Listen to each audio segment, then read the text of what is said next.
નો પહેલો નિયમ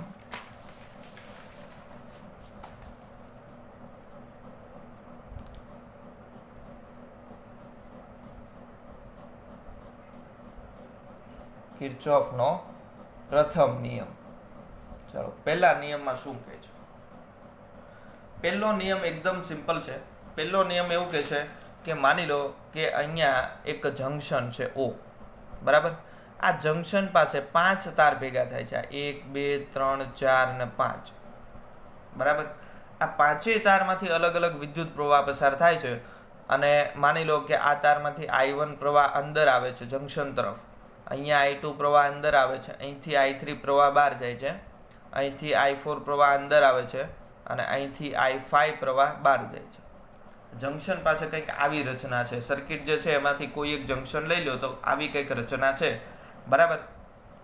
તો પહેલો નિયમ એવું કહે છે કે જંકશન તરફ જેટલા પ્રવાહ આવે એનો સરવાળો કરો. એટલે કે અહીંયા જુઓ I1 આવે છે, પ્લસ I2 આવે છે અને પ્લસ I4 આવે છે, ઇઝ ઇક્વલ ટુ જંકશનથી જેટલા દૂર જાય છે એનો સરવાળો કરો, એટલે I3 પ્લસ I5. આ કિર્ચોફનો પહેલો નિયમ એકદમ સિમ્પલ છે. પહેલો નિયમ આપણે શબ્દોમાં બોલીએ કે જટિલ વિદ્યુત પરિપથ, સિમ્પલ વિદ્યુત પરિપથમાં આવું કોઈ જંકશન આવવાનું નથી, એટલે જટિલ વિદ્યુત પરિપથમાં કોઈ પણ જંકશન આગળ દાખલ થતા વિદ્યુત પ્રવાહનો સરવાળો એ જંકશનથી દૂર જતા વિદ્યુત પ્રવાહના સરવાળા બરાબર હોય છે, બરાબર. આ પહેલો નિયમ એકદમ ક્લિયર છે. જટિલ પરિપથમાં કોઈ જંકશન આગળ દાખલ થતા વિદ્યુત પ્રવાહનો સરવાળો બરાબર જંકશનથી દૂર જતા વિદ્યુત પ્રવાહનો સરવાળો. તો પહેલો નિયમ લખીએ આપણે. જટિલ વિદ્યુત પરિપથ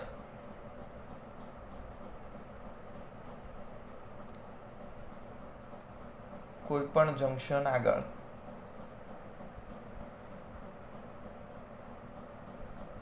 દાખલ થતા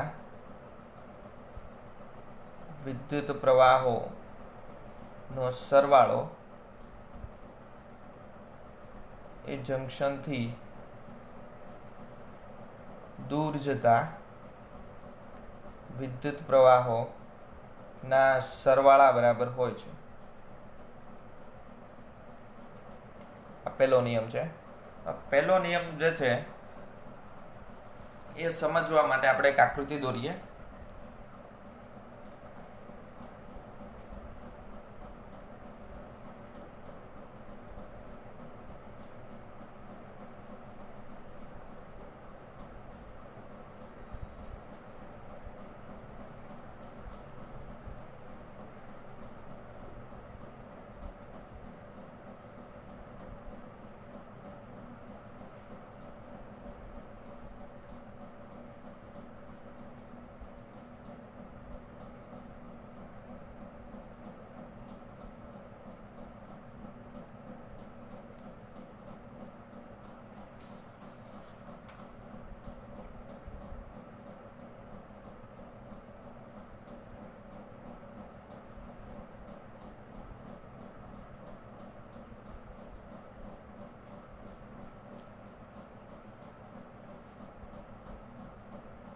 ચાલો આ પ્રકારની કંઈક સર્કિટ દોરેલી છે, બરાબર. હવે આ સર્કિટમાં કિર્ચોફનો પહેલો નિયમ આપણે એપ્લાય કરવાનો છે. તો આની અંદર જુઓ જંકશન ક્યાં ક્યાં બને છે. એક તો જો A પોઈન્ટ પાસે બને, અહીંયા 3 તાર ભેગા થાય, એવી જ રીતે અહીંયા B પોઈન્ટ પાસે બને, અહીંયા પણ 3 તાર ભેગા થાય. તો જંકશન માટે કિર્ચોફે શું કીધું કે જંકશન તરફ જેટલા પ્રવાહ આવે એ બધાનો સરવાળો કરવાનો અને જંકશનથી દૂર જેટલા જાય એ બધાનો સરવાળો, તો બંને ઇક્વલ થાય. તો આ સર્કિટ સમજો તો આ સર્કિટની અંદર જુઓ ટોટલ 2 બેટરી છે, 2 કોષ આપેલા છે, બરાબર. આ બંને કોષના વિદ્યુત સ્થિતિમાનના તફાવત V1 ને V2 છે. અહીંયા તમે E1 E2 EMF પણ દર્શાવી શકો. ઓકે, ચલો હવે અહીંયા આ જે કોષ છે ને મોટો છે, એટલે અહીંથી પ્રવાહ નીકળે છે. કેટલો નીકળે છે? I1 જેટલો. ચલો અહીંયા પછી આ 2 ભાગમાં ડિવાઇડેશન થાય, ઉપર જાય છે I2 જેટલો, નીચે જાય છે I3 જેટલો, બરાબર. પછી I2 જે છે એક રાઉન્ડ મારીને પાછો અહીંથી કોષની અંદર દાખલ થઈ જાય અને I3 છે એ પણ એક રાઉન્ડ મારીને પાછો કોષની અંદર દાખલ થાય, બરાબર. હવે એ પોઈન્ટ માટે આપણે કિર્ચોફનો નિયમ લાગુ પાડીએ. તો આકૃતિમાં દર્શાવ્યા પ્રમાણે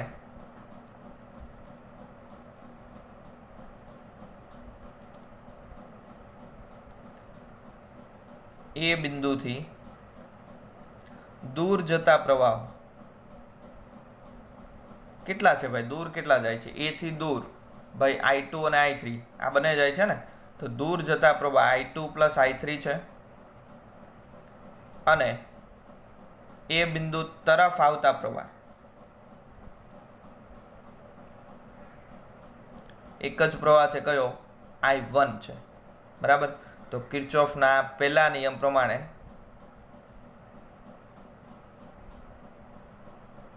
પ્રથમ નિયમ મુજબ કે ભાઈ દૂર જેટલું જાય એટલું જ નજીક આવે, એટલે કે I1 is equal to I2 plus I3 આવું લખી શકાય, બરાબર. આ કિર્ચોફનો પહેલો નિયમ. બીજી વાત, કિર્ચોફનો પહેલો નિયમ આપણે જંક્શન માટે લાગુ પાડ્યો ને, પણ માત્ર જંક્શન નહીં, આ સર્કિટ છે એમાં કોઈ પણ બિંદુ માટે આ પહેલો નિયમ લાગુ પાડી શકાય. માની લો કે આ જે લાઈન છે, આ જે શાખા છે, એમાં હું અહીંયા બિંદુ લઉં છું C બિંદુ, બરાબર. તો C બિંદુ માટે પણ આ જ નિયમ લાગુ પાડી શકાય. જુઓ અહીંયા C જે છે એની તરફ કેટલો પ્રવાહ આવે છે? અહીંયા I2 પ્રવાહ C તરફ આવે છે, અને C થી દૂર કેટલો જાય છે? પણ I2 જ જાય છે, તો I2 is equal to I2 થઈ ગયું, બરાબર. મતલબ કે કિર્ચોફનો નિયમ એ જંક્શન ઉપરાંત શાખાનું કોઈ પણ બિંદુ હોય, આ બિંદુ, અહીંયા કોઈ બિંદુ હોય, અહીંયા હોય, અહીંયા હોય, કોઈ પણ જગ્યાએ બિંદુ હોય તો એના માટે પણ લાગુ પાડી શકાય. એટલે કે આ નિયમ જંક્શન ઉપરાંત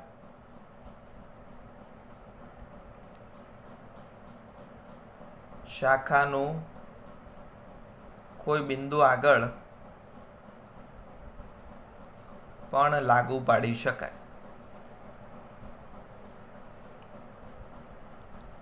ઓકે, ચલો બીજી વાત કે શાખાનું કોઈ પણ બિંદુ છે, એટલે કે C બિંદુ છે, બરાબર. તો ત્યાં વિદ્યુતભાર જે છે એનો કોઈ સંગ્રહ થતો નથી, નાશ થતો નથી, કે નવો કોઈ વિદ્યુતભાર ઉત્પન્ન થતો નથી. ટૂંકમાં વિદ્યુતભારનું સંરક્ષણ થાય છે એવું કહી શકાય. કેવી રીતે? કે અહીંથી જેટલો પ્રવાહ મોકલ્યો આપણે I2 એટલો જ અહીંથી બહાર નીકળે છે. હવે પ્રવાહ છે, પ્રવાહ I, એને આપણે શું લખીએ? Q/T, વિદ્યુતભાર છેદમાં સમય એટલે પ્રવાહ કહેવાય, બરાબર. તો માની લો કે સમય નિશ્ચિત કરી દઉં, બરાબર. તો I ચલે છે I ચલે છે Q થઈ ગયું, બરાબર. કે સમય નિશ્ચિત છે, તો જો હું પ્રવાહ વધારું તો વિદ્યુતભાર પણ વધે, પ્રવાહ ઘટાડું તો વિદ્યુતભાર ઘટે, બરાબર. તો અહીંયા જુઓ C બિંદુ પાસે દાખલા તરીકે હું સમય નિશ્ચિત કરી દઉં, તો અહીંથી મેં કેટલો પ્રવાહ મોકલ્યો? I2, મતલબ કે કંઈક વિદ્યુતભાર અહીંથી ગતિ કરતો કરતો C પાસે ગયો હશે, બરાબર. અને એટલો જ વિદ્યુતભાર C થી દૂર જાય છે, મતલબ કે આટલા જે વિસ્તારમાં કોઈ નવો વિદ્યુતભાર ઉત્પન્ન થઈ ગયો નથી, અથવા તો વિદ્યુતભાર નાશ પામ્યો નથી, બરાબર. એટલે કિર્ચોફનો નિયમ છે એની અંદર શું દર્શાવે છે કે વિદ્યુતભાર છે એ કોઈ નવો ઉત્પન્ન થતો નથી કે નાશ પામતો નથી, એનું શું થાય છે? સંરક્ષણ થાય છે. એટલે કિર્ચોફનો પહેલો નિયમ જે છે એ વિદ્યુતભાર સંરક્ષણ દર્શાવે કે વિદ્યુતભાર જે છે એ જેટલો આપણે મોકલીએ એટલો જ આપણને પાછો મળવો જોઈએ, બરાબર, કોઈ પણ બિંદુ પાસે. તો અહીં C બિંદુ પાસે વિદ્યુતભાર ઉત્પન્ન થતો નથી કે નાશ પામતો નથી.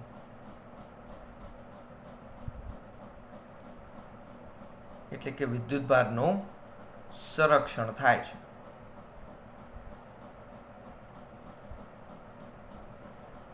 ઓકે, ચલો ત્યાર પછીની વાત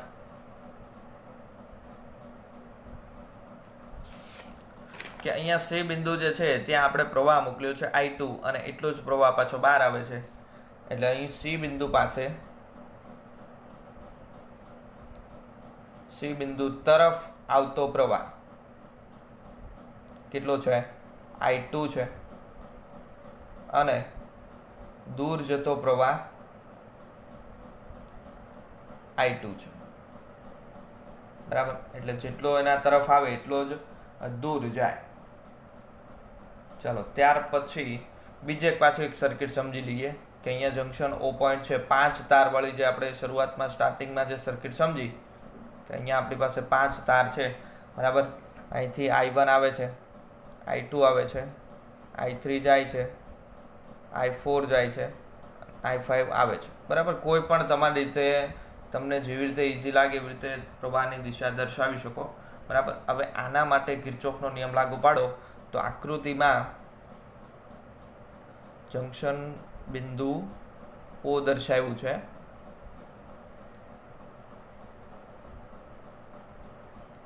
બરાબર.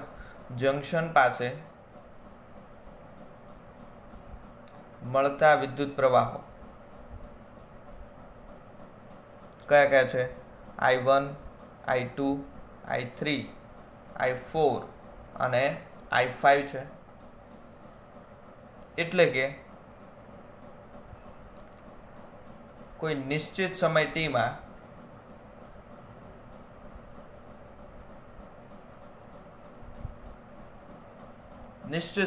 માટે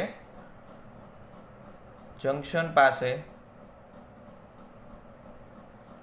મળતા વિદ્યુતભારો કયા કયા થાય?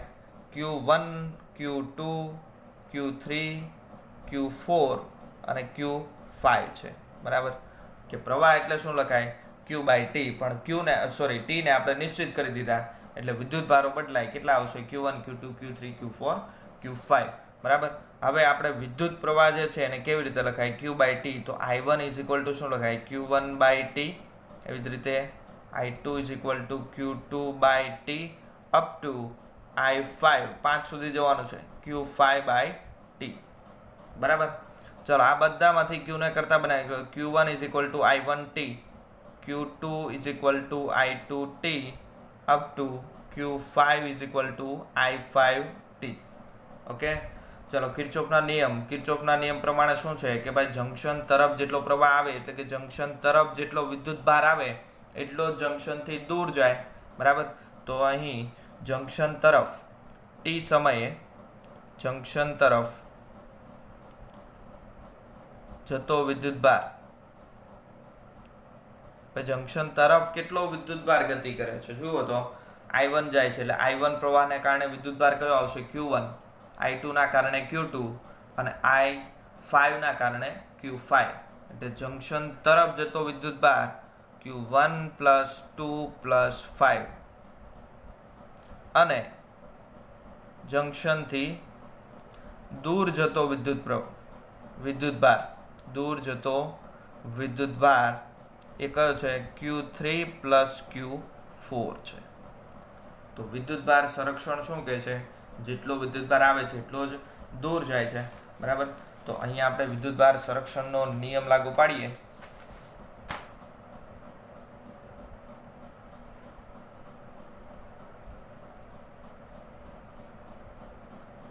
કે t સમયમાં જંકશન તરફ આવતો વિદ્યુતભાર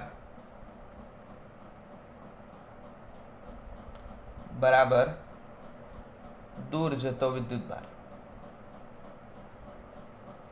ચલો જંકશન તરફ 1 + 2 + 5 દૂર 3 + 4. ઓકે. ચલો હવે આ બધાની કિંમત મૂકવાની છે. Q1 ની જગ્યાએ આપણે I1T હમણાં જ સાબિત કર્યું plus I2T plus I5T Q3 I3T plus I4T, બરાબર. હવે જો આ બધામાંથી T કોમન નીકળે, આ બધામાંથી T કોમન, T કેન્સલ થાય એટલે કે I1 + I2 + I5 I3 + I4. Okay. ચલો ત્યાર પછી હવે I3 I4 ને આ બાજુ લઈ આવીએ એટલે I1 + I2 લાઇનમાં ગોઠવી દઈએ. -I3 -I4 + I5 0. આને શોર્ટમાં લખવું હોય સિગ્માના સ્વરૂપમાં તો સિગ્મા I = 1 to 5 II 0. તો આ છે કિર્ચોફનો પ્રથમ નિયમ જ્યાં I = 1 to up to 5 છે. ઓકે. કિર્ચોફનો પહેલો નિયમ